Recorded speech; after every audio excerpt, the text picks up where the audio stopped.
24 घण्टामा 7 मिलिमिटर मात्र वर्षा भएको रसुवामा यत्रो विनाशकारी बाढी कसरी आयो?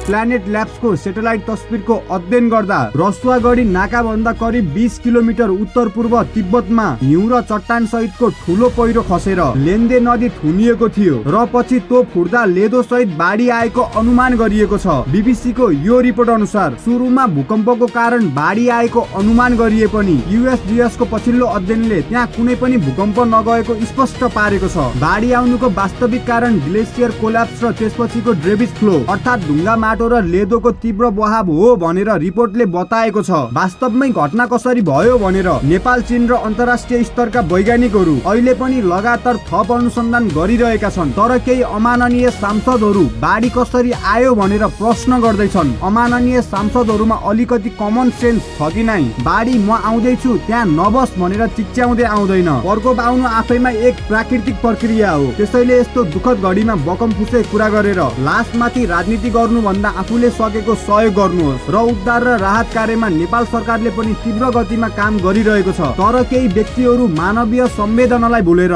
बाढीले बगाएको मृतकको शवबाट सुन निकाल्ने, नदी किनारबाट सामान चोरी गर्ने कार्य गरिरहेका छन्। यस्तो दुःखद घडीमा यस्ता अमानवीय कार्यमा संलग्न जोसुकैलाई प्रहरीले तत्काल नियन्त्रणमा लिई कारबाही गर्नुपर्छ।